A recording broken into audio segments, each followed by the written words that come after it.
ewi ndache, wanyalo loso ewi osiptande, wanyalo loso kata ewi kiosk. Manyiso ni opportunities ma japiny nitiere godo mar mondo oyud godo thuolo monyalo tiyo godo tich motimo mondo bang'e to taxes and levies magin streams ma waluongo ni on source revenue streams timore. Omiyo ng'eny duoko mar penjo mipenjo no en ni sirikal pok obedo gi priority ma targeted. Ni japiny owacho ni watimuru kama, taeto gikawo pesa malong'o tiketo e gigo ma address challenges ma japiny yudo, especially e gigo ma kata yore ma ginyalo konyre godo e sirikal mondo gi recoup back money to the county. Nikech sirikal yudo pesa through different means or streams.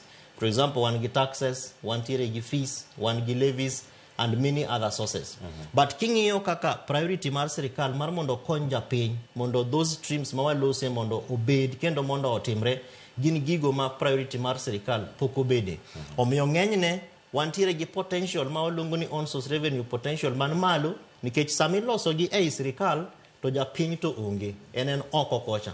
To bang'e tikelo ne budget ma samoro taxation mare ni malo, to nikech duond japiny e twak e kaka nende tax ni obedo arrived at to onge.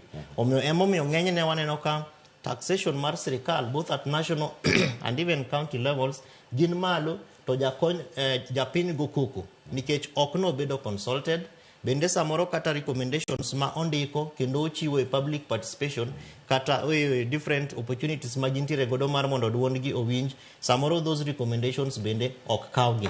Emomiyo samoro be wayudo clefas katieko ni kata jopiny moko dhi e court mar mondo court ochung weche ma sirikal dwani mondo tim, to nikech japiny ok winjgi kendo japiny neno ni mag gik madhine kabisa.